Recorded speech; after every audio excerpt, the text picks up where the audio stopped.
What's up guys, welcome back once again. So दोस्तों, आज हम एक नई वेब सीरीज़ एक्सप्लेन करने जा रहे हैं जिसका नाम है किंगडम, जो कि 2019 में रिलीज़ हुई थी। तो चलिए कहानी की शुरुआत करते हैं। एपिसोड 1 की शुरुआत होती है और हम हैनयांग नाम के छोटे से शहर को देखते हैं। इसके बाद हम राजा के महल में दो लोग को अंदर जाते हुए देखते हैं, जिसमें एक वैद्य होता है और दूसरा होता है उनके शिष्य। वैद्य कहते हैं कि तुम खाना देते हुए राजा के बिस्तर के नीचे मत देखना।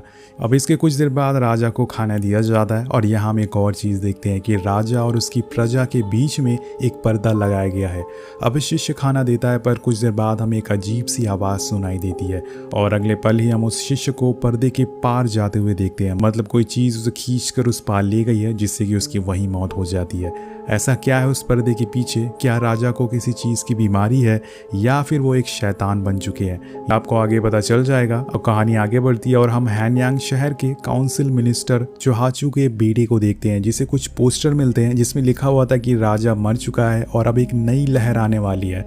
ऐसे पोस्टर्स पूरे शहर में लगे हुए थे और ऐसा किसने किया ये किसी को भी पता नहीं होता। इसके बाद हम वहाँ दो लोगों को देखते हैं जिन्होंने कुछ गुनाह किया था।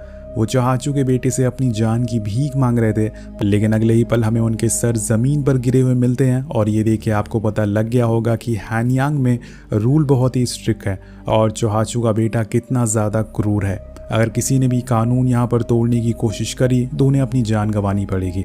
अब इसके बाद राजा के कुछ सैनिक एक स्कूल जाते हैं, जहाँ पर कुछ स्कॉलर्स को बिना कुछ बताए उन्हें उठा लिया जाता है और एक जगह पर इकट्ठा कर दिया जाता है। वहीं एक तरफ हम महल के कुछ बड़े लोगों को देखते हैं, जिनके बीच में बातें हो रही थी कि बीते 10 दिनों में राजा को किसी ने भी नहीं देखा है सिवाय चोहाचू और रानी के। हमें लग रहा है कि उन्हें चेचक हो गया है और सभी लोग इस बात से बहुत ही ज़्यादा डरे हुए थे। अब सीन शिफ्ट होता और हम पहुँचते हैं हैनयांग की रानी पर, जो चोहाचू की बेटी है, जिसकी शादी राजा से हुई है। यहाँ में एक और बात पता चलती है कि वो अभी प्रेग्नेंट है और अगर उसका बेटा पैदा होता है तो वो अगला राजा बनेगा। वहीं दूसरी तरफ हम उन स्कॉलर्स को देखते हैं जिन्हें एक जगह पर बांध दिया गया है और उनके पैरों के नीचे गर्म लोहे रख दिए गए।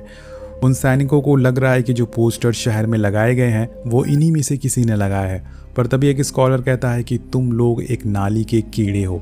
यहाँ की रानी तो सिर्फ अपने परिवार के फायदे को देख रही है, उसे कुछ भी परवाह नहीं है कि यहाँ की प्रजा किस हालत में है।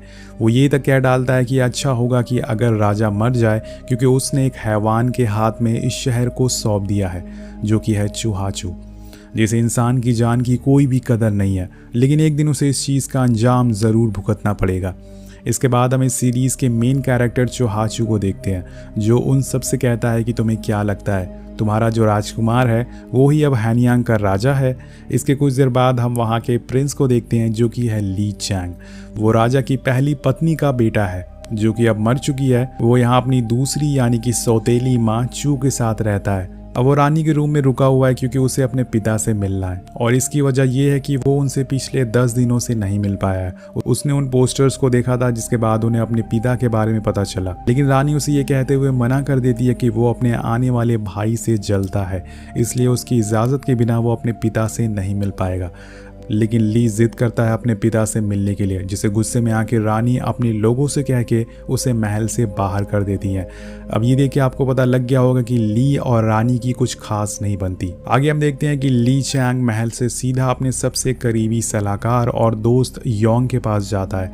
वो उसे काम देता है जो कि उसके लिए बहुत ही मुश्किल था और उसका काम होता है कि उसे रॉयल लाइब्रेरी से जर्नल लेके आना है, जहाँ 24 घंटे सिपाही तैनात रहते हैं। वो ये करने से मना कर देता है, लेकिन बाद में उसे उसकी बात माननी पड़ती है। दरअसल उस जर्नल में राजा की हर हरकत लिखी जाती है कि उन्होंने दिन भर क्या किया, क्या खाया, किससे बातें करी।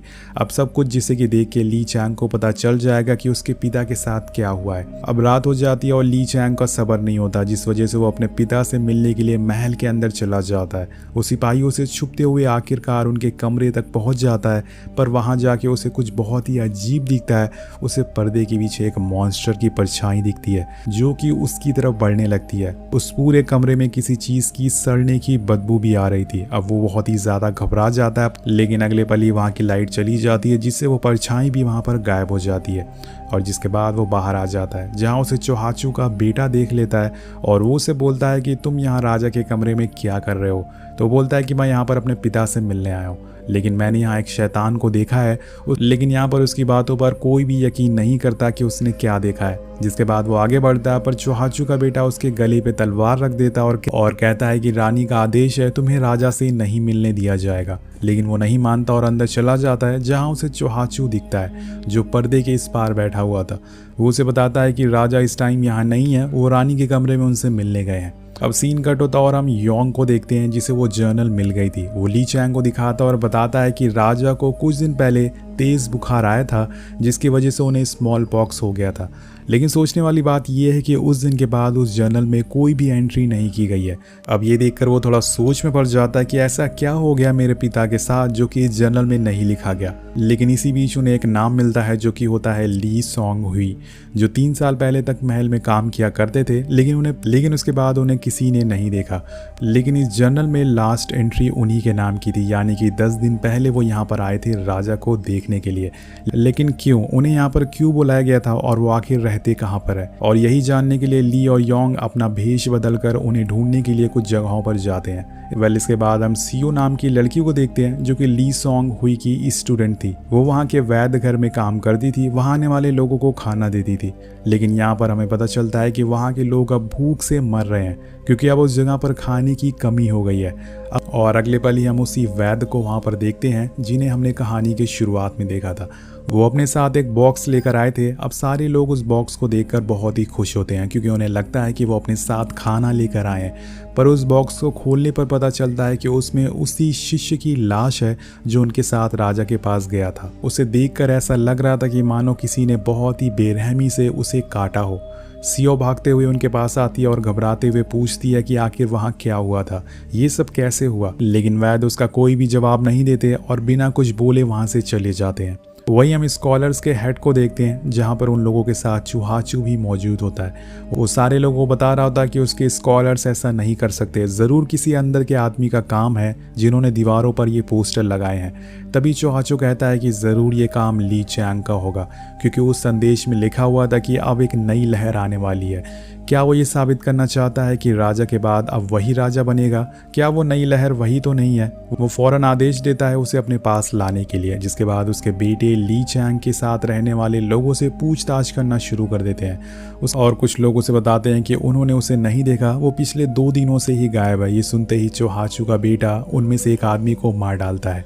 वहीं हम ली और योंग को देखते हैं, जो एक जगह पहुंचते हैं। ली सोंग सुई, जिसे कि ये लोग ढूंढ रहे हैं, कुछ दिन पहले तक यहाँ पर आया था और वहाँ पे एक आदमी लोगों को बताता है कि कुछ दिन पहले वो यहाँ से जा चुका है, क्योंकि उनके साथ आया हुआ एक लड़का बहुत ही बीमार हो गया था। और तभी ये सुनकर ली पूछता है कि क्या उसे भी स्मॉल पॉक्स हुआ था? तो वो कहता है कि नहीं, जब मैंने उसे देखा तो ऐसा लग रहा था कि शायद उसे किसी जानवर ने काटा हो, उसके पूरे शरीर पे काटने के निशान थे। अब ये सुन के ली बहुत ही ज़्यादा दंग रह जाता है कि आखिर ये आदमी क्या बोल रहा है। जिसके बाद वो फैसला करता है डोंगयाई जाने का, लेकिन योंग उसे मना करता है वहाँ जाने के लिए। लेकिन ली कहता है कि मेरा अब हैनयांग में कोई भी नहीं है, मुझे जानना ही हुआ कि आखिर मेरे पिता को साथ क्या हुआ है, क्यों वो लोग मुझे उनसे मिलने नहीं दे रहे हैं। और हाँ, मैं तब तक ही राजकुमार हूँ जब तक रानी अपने बेटे को जन्म नहीं दे देती, उसके बाद वो लोग मुझे भी मार डालेंगे, इसलिए मुझे जाना ही होगा।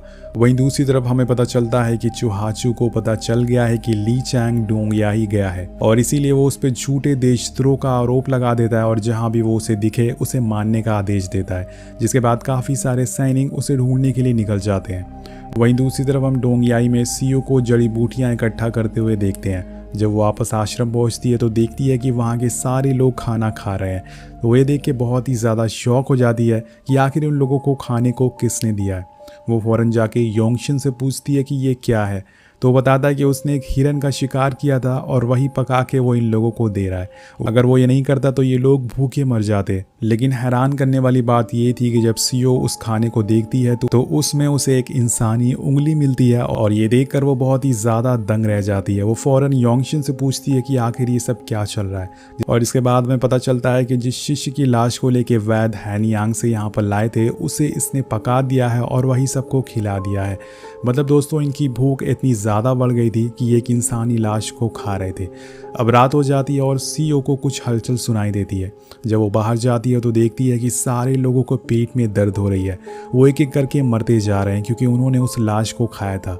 अब योंगशिन फौरन आके सबको देखता है, पर इसी बीच उसे सीईओ के दरवाजे के पीछे से कुछ आवाज़ें सुनाई देती है। उसे वहाँ पर खून भी दिखता है और जब हम दरवाजे के उस पार देखते हैं तो हमें पता चलता है कि उस लाश को खाने के बाद लोग अब ज़ॉम्बीज़ बन चुके हैं और वहाँ काम करने वाली एक औरत को खा रहे हैं। और ये एक बहुत ही ज़्यादा भयानक सीन होता है। तभी सीईओ को अपनी तरफ एक ज़ॉम्बी आते हुए देखता है और इसी सस्पेंस के साथ ये एपिसोड यहीं ख़त्म हो जाता है। तो आपको क्या लगता है कि आखिर राजा को कौन सी बीमारी हुई है और आखिर उस लाश में ऐसा क्या था कि उसके खाने के बाद लोग ज़ॉम्बीज़ में बदलना चालू हो गए? क्या हैनियांग में कोई बीमारी फैल गई है? तो इन सब का जवाब आपको अगले एपिसोड में पता चलेगा। ये वेब सीरीज़ आपको कैसी लग रही है नीचे कमेंट करके ज़रूर बताएगा। मिलते हैं आपसे अगली वीडियो में। Thank you so much watching. Peace out.